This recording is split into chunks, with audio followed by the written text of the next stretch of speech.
Praise lord అండి. యేసయ్య అతి పరిశుద్ధ నామంలో మరి మీ అందరికీ వందనాలు. ఈ యొక్క వీడియో ద్వారా మరలా మీ ముందుకు రావడానికి దేవుడు ఇచ్చిన యొక్క అద్భుతమైన కృపను బట్టి దేవుని నామానికి మహిమ కలుగును గాక. మరి ప్రార్థనతో యొక్క వీడియోని ప్రారంభించుకుందామని అందరం కళ్ళు మూసుకున్నట్లయితే.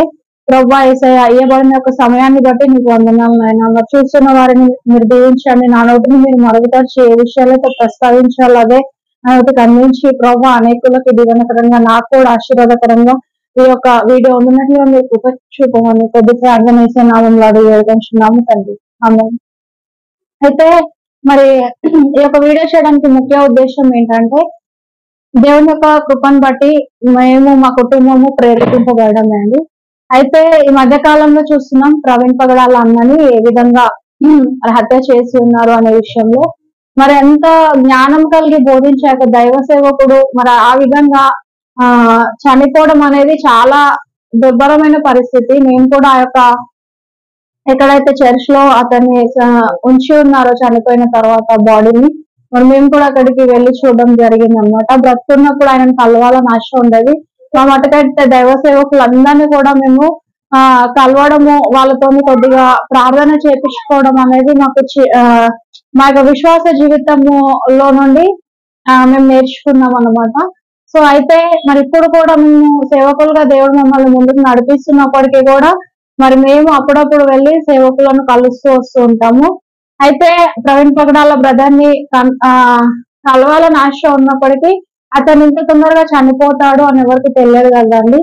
సో ఆ విధంగా బాడీని చూడాల్సిన పరిస్థితి వచ్చిందనమాట. మీ అందరికీ తెలుసు బాప్టిస్ట్ చర్చ్ లో మరి సికింద్రాబాద్ దగ్గరలో అనుకుంటా, నాకు ఏరియా సరిగా తెలియదు. అయితే అక్కడికి మేము వెళ్ళినాం, చూసినాం, నేను అలాగే సేవకుడు. వాళ్ళ కుటుంబాన్ని చూసినప్పుడు ఎంతో బాధేసింది. మరి అతను చనిపోయినప్పటి నుండి నిజానికంటే అబద్ధాలు ఎక్కువగా యూట్యూబ్ లో స్ప్రెడ్ అవుతున్నాయి అనమాట. అది మనందరికీ తెలుసు. అయితే అతను త్రాగి చనిపోయినాడని, అక్కడ మరి అక్కడ ఎవరో కార్లో తీసుకెళ్లి పడేసి ఉన్నారని, లేదంటే అతను బైక్ పైన వెళ్తున్నప్పుడు అతను పట్టుకొని చంపి ఉన్నారని, ఈ విధంగా ఒక్క మాట స్థిరం లేని మాట అనేకుల నోటిలో నుండి ఎన్నో విధాలుగా చూస్తున్నాం. కానీ ఫైనల్ కన్క్లూజన్ ఏంటంటే అతను మర్డర్ అయి ఉన్నాడని, అంటే ఎవరో అతన్ని చంపివేసి ఉన్నారని. కానీ ఆ యొక్క చంపివేసిన వ్యక్తుల వివరాలు మనకి ఇప్పటికీ కూడా తెలియట్లేదు. అయితే దేవుడు మాత్రమే ఆ యొక్క నిజాన్ని ఎరిగి ఉన్నాడు. మనుషులుగా మనం ఎన్ని ప్రయత్నాలు చేసినా కూడా తెలుసుకోలేకపోతామేమో, కానీ దేవుడు ఒక సమయంలో ఆ యొక్క నిజాన్ని బయటకి ఖచ్చితంగా తీసుకొని వస్తారు. అయితే ఈ యొక్క వార్త ఎన్ని రోజులుగా మరి యూట్యూబ్ లో వస్తున్నప్పటికీ కూడా మరి ఇప్పుడు ఇంకో కొత్త విషయాన్ని మనం చూస్తున్నాం అనమాట. రాజ్ బోడా అనుకుంటా ఆయన పేరు. సో ఆ బ్రదర్ అయితే నాకు తెలియదు, అంటే అతను హిందువా క్రిస్టియన్ అనేది తెలియదు. వీడియోస్ లో మరి ప్రవీణ్ పగడాల గారు మర్డర్ అయిన విషయాలను ప్రస్తావిస్తూ వచ్చేవారు. సో అతను ఈ విధంగా చనిపోయినాడు అలా ఇలా అని మాట్లాడుతున్నప్పుడు ఇంట్రెస్టింగ్ గా మేము చూసేవాళ్ళం అనమాట. ఒక 2-3 వీడియోస్ చూడడం జరిగింది. అయితే ఈ మధ్య కాలంలో అతడు బ్లెస్సీ వెస్లీ గారిని అలాగే జాన్ వెస్లీ బ్రదర్ ని వాళ్ళిద్దరిని కూడా మరి ఈ యొక్క మర్డర్ తో వాళ్ళకి సంబంధం ఉంది అన్నట్లుగా మరి వాళ్ళు ఆయన చెప్పడం జరుగుతుంది అనమాట. మరి జాన్ వెస్లీ బ్రదర్ అలాగే బ్లెస్సీ వెస్లీ సిస్టర్, మరి మీ యొక్క ఫోటోలు మీ అనుమతి లేకుండా మేము ఈ యొక్క వీడియోలో పెట్టుకోవడానికి బట్టి మమ్మల్ని క్షమించండి. ఎందుకంటే మరి మీరు చేసిన సేవ ద్వారా, మీ వాక్యాల ద్వారా మీరు యాజ్ ఎ యూత్ గా మీరు ఉన్నప్పటి నుండి మీరు దేవుని సేవలో ముందుకు వెళ్తున్నప్పటి నుండి మేము మిమ్మల్ని ఫాలో అవుతున్నాం. ఈరోజు సేవకులుగా నిలబడడానికి చాలా మంది సేవకులతో పాటు మీరు కూడా మాకు ఒక ఇన్స్పిరేషన్. అయితే ఇంత చిన్న వయసులో ఇంత బలంగా దేవుడు వాడుకుంటాడు అన్న విషయం మిమ్మల్ని చూసిన తర్వాతనే తెలిసిందనమాట. ఎప్పుడో రిటైర్మెంట్ అయిన తర్వాత దేవుని వాక్యం చెప్తారు కదా, దానికి అనుభవం ఉండాలి కదా. సో ఇప్పుడు కాదు, రేపు కాదు, ఎల్లుండి, అలా మేము రోజులన్నీ కూడా గడిపేసి వస్తున్న క్రమంలో మరి ఇంత గొప్పగా వీళ్ళు సేవలో వాడబడుతున్నారు కదా బ్రదర్ గాని సిస్టర్ గాని, మనం ఏం కూడా చేయాలి. దేవునికి మన యవన కాలంలోనే కాడి మోయుట, దేవుని యొక్క కాడి మోయుట అది మంచిదని దేవుని వాక్యం సెలవిస్తుంది. కాబట్టి మరి మేము కూడా ఇన్స్పైర్ అయ్యి సేవలోకి చాలా రోజుల నుండి సేవలోకి రావడం అనేది జరిగింది అనమాట. అయితే రాజ్ బోడా అనే ఒక వ్యక్తి మరి సిస్టర్ ని భయంకరంగా మరి నిందిస్తున్నారు అన్నమాట. అయితే వాళ్ళకి దీనికి సంబంధించి ఏదో ఉన్నది, ఎవరిని నమ్మడానికి వీల్లేదు, మర్డర్ ప్లాన్ కోసం వాళ్ళంతా తీసుకున్నారు, ఇంత తీసుకున్నారనే ఏవేవో వార్తలు రకరకాల నోట్ల నుండి వినిపిస్తున్నాయి అన్నమాట.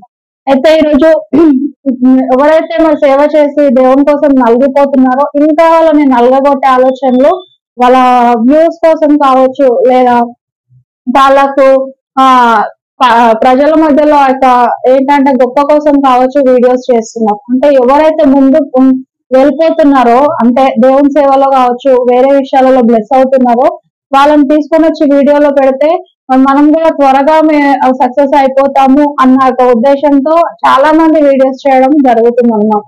అయితే ఎంత తొందరగా మనం ఎదుగుతామో, మనం మనకున్న ఆ యొక్క ఫౌండేషన్ అనేది సరిగ్గా లేకపోతే అంతే తొందరగా కింద కూడా పడతామని మనం తెలుసుకోవచ్చు అన్నమాట. అయితే ఈరోజు చాలా మంది తొందరగా ఎదిగిన వాళ్ళు తొందరగా కింద పడడం కూడా జరుగుతుంది. అదే రాంగ్ రూట్ లో ఇంకా ఎదగాలనుకున్న వాళ్ళ విషయంలో ఇంకా దేవుడే జోక్యం చేసుకుంటాడు. సో సిస్టర్ కి మరి ఆ విధంగా చెప్పడాన్ని బట్టి మేము ఎంతగానో మాకు కూడా కొంచెం బాధ అనిపించింది అన్నమాట. ప్రేయర్ చేస్తున్నాము.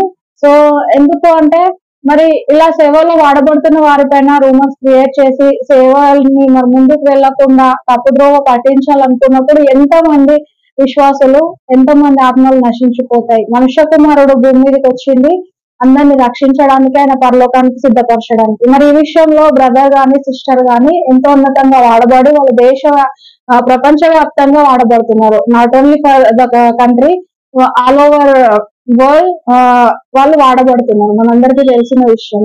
సో వాళ్ళ మీద ఇలాంటి రూమర్స్ రావడాన్ని బట్టి ఎంతగానో బాధ అనిపించినప్పుడు ఈ యొక్క వాక్యము స్పష్టంగా తెలియజేస్తుంది అనమాట.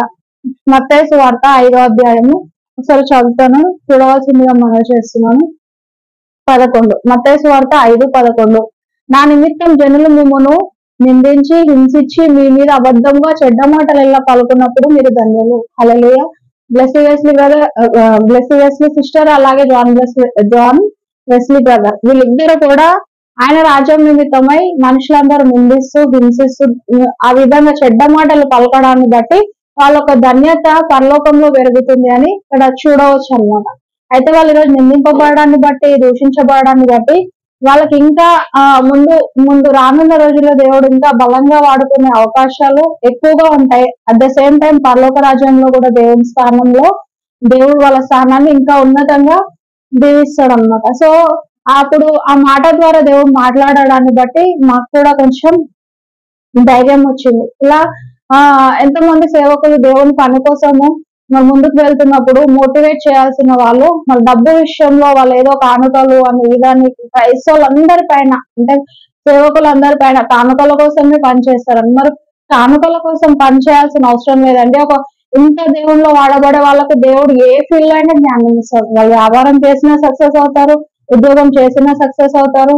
మరి ఇప్పుడు మనం ప్రవీణ్ పగడాల బ్రదర్ ని తీసుకున్నట్లయితే అతను ఎవరు దశమభాగాలు తీసుకోకుండానే అతను సాఫ్ట్వేర్ కంపెనీ స్టార్ట్ చేసి అందరికీ ఆయన ఉపాధి కల్పించి మరి వాళ్ళ అనాథ పిల్లల్ని తనతో పాటు ఉంచుకొని మరి ఎంతో ఉన్నతంగా జీవించిన వ్యక్తి అని కూడా మనం తెలుసుకోవచ్చు.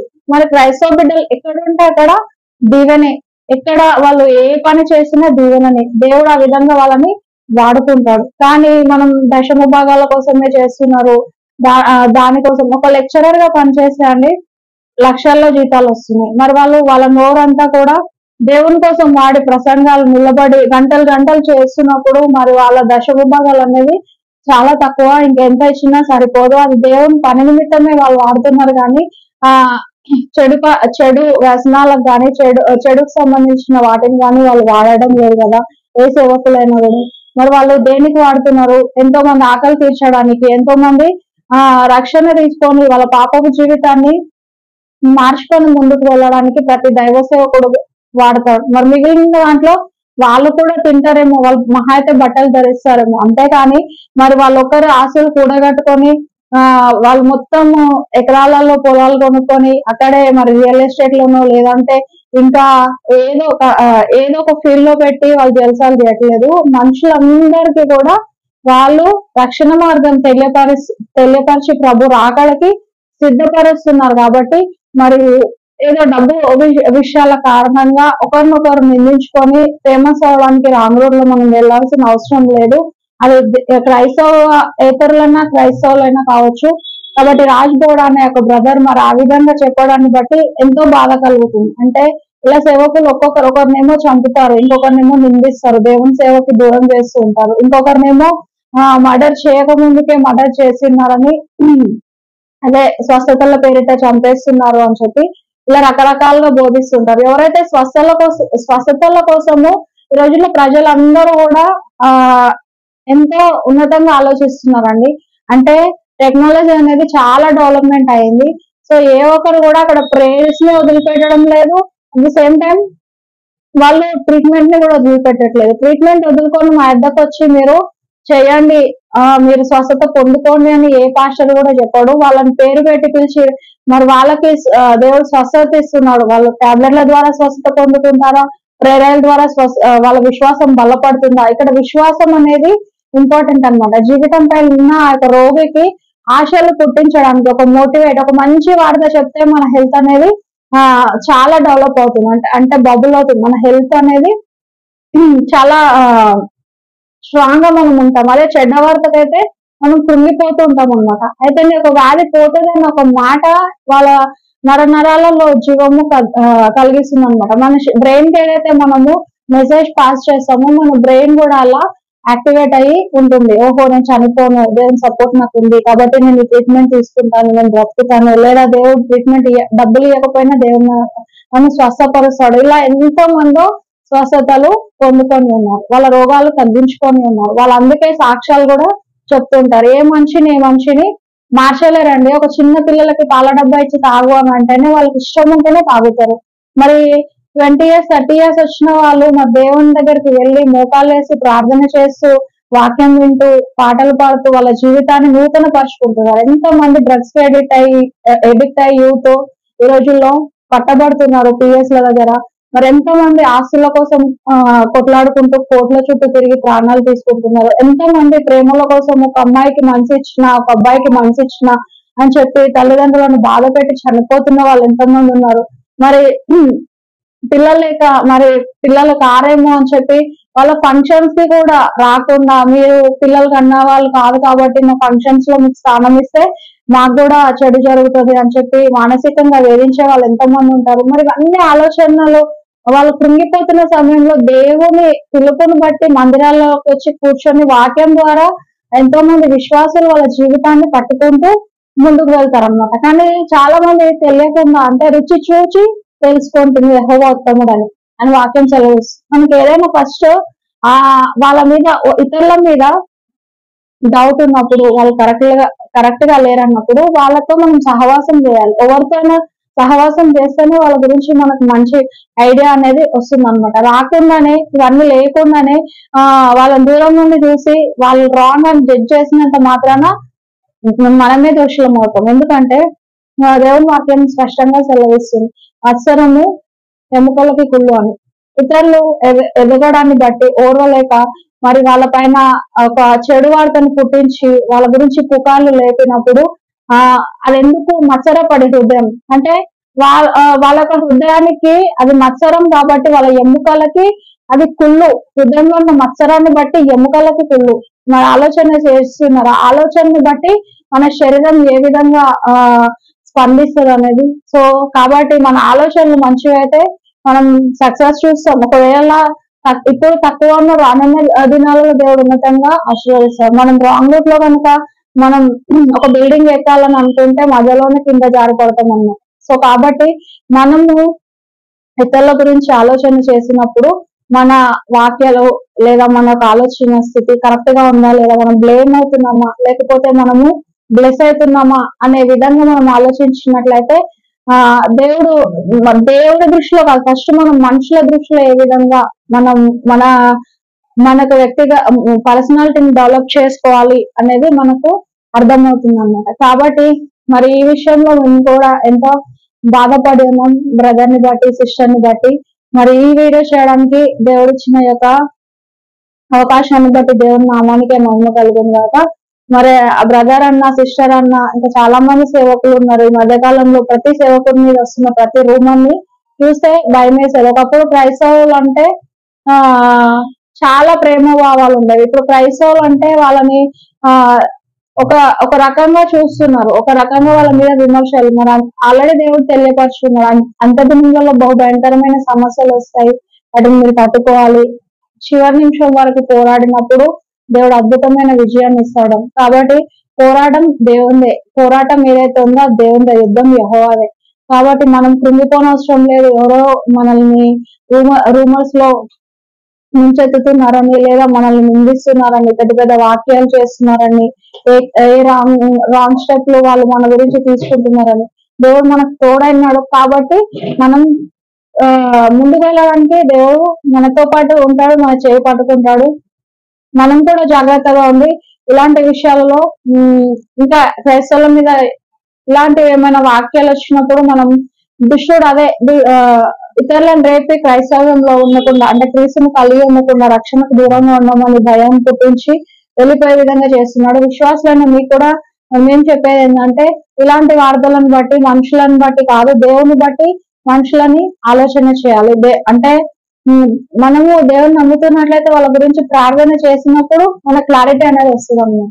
ఎవరో ఏదో రాంగ్ విత్తనాలు, రాంగ్ సీడ్స్ వేస్తున్నారు కదా అని చెప్పి మనం కూడా తొందరపడని అవసరం లేదు. దేవుడు ఉన్నతంగా ఒక సమయంలో ఆశీర్వదిస్తాడు. మరి ప్రవీణ్ ప్రగడాల లాంటి ఒక మంచి దైవ సేవకుని కోల్పోయినప్పటికీ మరి దేవుడు అంతకంటే ఉన్నతమైన సేవకులను మనకి ఇస్తూనే ఉంటారు. కాబట్టి ఈ యొక్క వాక్యాన్ని, ఈ యొక్క సందేశాన్ని బట్టి, ఈ వీడియోని బట్టి దేవుని నామానికి మహిమ కలుగును గాక. తీర్పు దేవుడే మరి తీరుస్తాడు. కాబట్టి మనం ఎవరి విషయంలో తొందరపడి తీర్పు తీర్చని అవసరం లేదు.